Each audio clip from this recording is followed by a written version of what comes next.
Web series के नाम से भले ही एक मर्डर मिस्ट्री फिल्म लग रही हो, लेकिन यह अपने आप में एक ड्रामा फिल्म है जहां बदलते रिश्ते, दोस्ती, दुश्मनी, अहंकार, वहशीपना और षड्यंत्र को कई तरीकों से दिखाया गया है। डिस्कस करेंगे Mexican murder mystery web series who killed सारा के फर्स्ट सीजन को। तो अगर आपने ये वेब सीरीज नहीं देखी है तो पहले देख लो, उसके बाद इस वीडियो पर आएंगे ताकि जब हम इस पर डिस्कशन करें तो आप उसे एंजॉय कर सके। बाकी आपकी मर्जी है, चाहे तो हमारे साथ जुड़ सकते हैं। वेलकम टू पलट तेरा ध्यान किधर है। वेब सीरीज का ओरिजिनल नाम है क्वीन माटोए सारा, जिसको इंग्लिश में हु किल्ड सारा नाम रखा गया है। ये वेब सीरीज हिंदी में भी डब की गई है, इसलिए आप इसको जिस भी लैंग्वेज में चाहे देख सकते हैं। तो जैसे कि टाइटल से प्रतीत हो रहा है कि कहानी सारा की मौत से जुड़ी है, तो शुरुआत भी उसकी मौत से ही होती है, जहां पैराग्लाइडिंग करते वक्त पैराशूट की रस्सी टूट जाती है और पानी में गिरकर सारा की मौत हो जाती है। इस वेब सीरीज का ये पहला सीजन है, तो जाहिर सी बात है असली मर्डरर का खुलासा फर्स्ट सीजन में नहीं हो पाता है, लेकिन वेब सीरीज के एंड में इतना सब कुछ घटित हो जाता है कि थोड़ा कंफ्यूजन जरूर क्रिएट होता है। तो उसी कंफ्यूजन को हम यहां डिस्कस करेंगे, लेकिन इससे पहले कैरेक्टर्स को खंगालने की जरूरत है। सारा की मौत के इल्जाम में उसके भाई एलेक्स को सजा होती है, क्योंकि सीजर उसे यकीन दिलाता है कि वो उसे 2 महीने में छुड़ा लेगा और बदले में एलेक्स की मां का हार्ट ट्रांसप्लांट भी करा देगा। अब सीजर ने भी ऐसा क्यों किया? इसके 2 रीजन थे। पहला कि या तो सीजर ने ही सारा को मारा है या फिर मरवाया है, और दूसरा कि उसे लगता था कि उसके बेटे इस हत्या में शामिल हो सकते हैं। हालांकि ये बात आप पहले दूसरे एपिसोड तक ही सोच सकते हैं, लेकिन जैसे जैसे सीजर के कैरेक्टर पर रोशनी डाली जाती है, उसके बहुत से काले कारनामे, घिनौना रूप दर्शकों को देखने को मिलता है। एलेक्स इल्जाम अपने सर पर ले लेता है और अपनी ही बहन के कत्ल के इल्जाम में उसे 20 साल की सजा हो जाती है, लेकिन अपने अच्छे व्यवहार के कारण उसकी सजा 2 साल कम कर दी जाती है, यानी 18 साल में वो जेल से छूट जाता है। जेल में जब उसे बाकी कैदी प्रताड़ित करते हैं, तब किसी एक कैदी ने उसकी सहायता की और उसके पीछे एक बड़ा कारण था उस कैदी की सीजर से दुश्मनी, और अपनी बेटी की मौत का जिम्मेदार वो सीजर को ही मानता था, और वो ये जानता था कि एलेक्स भी सीजर का दुश्मन है, इसलिए वो उसकी मदद करता है और सीजर को मारने के लिए उसे पैसे आदि भी मुहैया कराता है। ओके, अब इस सीरीज में जितने भी कैरेक्टर्स हैं उन सब का एक ना एक घिनौना पास्ट जरूर दिखाया गया है। जो जैसा दिखता है उसके पास्ट में उतने ही राज दफन थे। खैर, कुछ ड्रामेटिक घटता है और सीजर की बेटी एलेक्स की मदद करने लगती है अपने ही बाप के खिलाफ। कई मौकों पर एलेक्स को लगता है कि अलीसा कहीं उसकी मुखबिरी तो नहीं कर रही है। हालांकि वेब सीरीज के एंड तक भी आप एलिसा पर शक कर सकते हैं कि हो सकता है कि एलेक्स के साथ वो कोई गेम खेल रही हो, क्योंकि आखिरकार है तो वो सीजर की ही बेटी।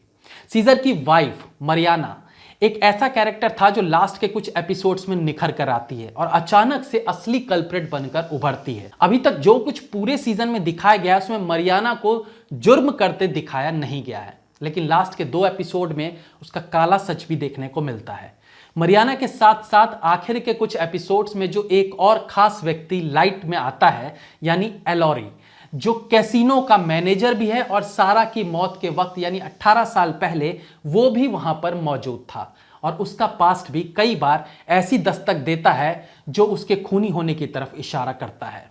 सीजर का खास आदमी सर्जियो, इस पर शक की सुई इसलिए घूमती है कि उसके घर में सारा ने लड़कियों के साथ दरिंदगी होती हुई वीडियो देख ली थी, लेकिन सर्जियो द्वारा पकड़े जाने से पहले ही वो वहां से भाग निकलती है और सर्जियो का भेद न खुल जाए इसके चलते भी वो सारा का दुश्मन हो सकता है। अब बात करते हैं जेएम यानी कि जोस मारिया यानी सीजर के छोटे बेटे की।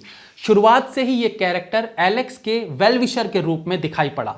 वहीं सारा के साथ भी उसके संबंध ठीक थे, लेकिन सारा को जब यह पता चला कि जोस मारिया गे है तो जेएम को डर हुआ कि सारा कहीं ये बात सबको बता ना दे, इसलिए उसके पास भी सारा को मारने का रीजन था। रोडोल्फो सीजर का बड़ा बेटा, जिसका सारा से अफेयर था और सारा उससे प्रेग्नेंट थी, जो कि नहीं थी, यानी सारा रोडोल्फो से प्रेग्नेंट नहीं थी बल्कि सीजर यानी उसके पिता से प्रेग्नेंट थी। हालांकि सारा के जिंदा रहते रोडोल्फो ये नहीं जान पाता कि वो बच्चा उसका नहीं था, तो उसका कातिल होना मुश्किल लगता है। बट हु नोस, अगले सीजन में कुछ ऐसा पता चले कि रोडोल्फो जानता था कि वो बच्चा उसका नहीं है, इसलिए गुस्से में उसने सारा को मार दिया हो। इसलिए शक के घेरे में रोडोल्फो भी रहता है। इसमें एक लड़की जिसकी एंट्री शुरू में और फिर लास्ट में होती है, यानी सारा की बेस्ट फ्रेंड मरीफा।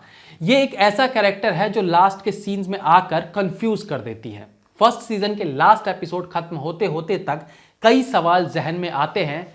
सबसे मेन क्वेश्चन, एलेक्स को अपने बैकयार्ड में जो कंकाल मिलता है जिसके सर के बीचों बीच गोली मारी गई थी, वो कौन थी? सीजर को भी बारिश में रात के समय किसी को गोली मारते दिखाया गया और बैकग्राउंड से प्रतीत होता है कि वो भी कोई जंगल या बैकयार्ड जैसी जगह है। और मरियाना और उसके खास नौकर एलरॉय को भी सारा की मौत की साजिश रचते दिखाया गया है, क्योंकि मरियाना नहीं चाहती थी कि सारा जैसी लड़की उसके परिवार का हिस्सा बने। अब ये लड़की जिसकी लाश बैकयार्ड में मिलती है वो एलेक्स के कैदी साथी की वो बेटी हो सकती है जिसके गायब होने का शक उसने सीजर पर जाहिर किया था। यानी पूरे सीजन में लगभग हर किरदार शक के घेरे में आ जाता है, हर किरदार के पास सारा को मारने का रीजन था। नॉर्मली एक मर्डर मिस्ट्री फिल्म जब हम देखते हैं तो क्योंकि उसकी लेंथ वेब सीरीज के मुकाबले बहुत कम होती है तो सारे कैरेक्टर्स को इतनी डिटेलिंग में नहीं दिखाया जा सकता और ऑडियंस को भी 2 घंटे में ही अपनी सारी गेसिंग करनी होती है कि असली कल्प्रिट कौन है। लेकिन वेब सीरीज में ऐसा नहीं होता। फिलहाल पहला सीजन ही 6 घंटे से ज्यादा का है और सेकंड सीजन भी उतना ही होगा, तो 12 घंटे की कहानी में वक्त है कि हर कैरेक्टर के पास्ट और प्रेजेंट पर इतना समय दिया जा सके कि ऑडियंस को हर किरदार में खूनी दिखाई दे, जो इस वेब सीरीज में भी देखने को मिल रहा है। पहले सीजन में कल्प्रिट का पता नहीं चल पाया है और उससे भी ज्यादा शॉकिंग तो यह निकला कि सारा भी एक मासूम वक्त की मारी लड़की नहीं थी जिसकी निर्दयता से हत्या कर दी गई। इस सीजन के अंत आते आते तक सारा से जुड़े कई राज भी देखने को मिलते हैं जो उसके कैरेक्टर पर भी सवाल उठाते हैं। मिर्जापुर वेब सीरीज में कालीन भैया के बाबूजी जैसी हरकत यहां सीजर भी करता नजर आता है, तो कई बार इस तरह के सीन्स देखकर खास तौर पे हम भारतीयों का ध्यान मिर्जापुर पर जा सकता है। वेब सीरीज का एग्जीक्यूशन अच्छा है और कमाल का स्क्रीन प्ले है और फिर सीरीज को जिस प्रकार से एडिट किया गया है वो इसे देखने की एक्साइटमेंट को बढ़ाता है। कुछ एक सीन्स में वीएफएक्स का अच्छा काम देखने को मिला है, स्पेशली जब एलेक्स हत्या वाली जगह पर जाता है और कैमरा उसके चारों तरफ घूमता है और उसके सामने ही उसका वो पुराना इंसिडेंट जहां वो खुद है, सारा है, बाकी लोग हैं, वो दिखाई देते हैं। नॉर्मली ये क्रोमा पर संभव है, लेकिन जिस प्रकार से वहां कलर करेक्शन भी किया गया है वो इसे और भी इंप्रेसिव बनाता है।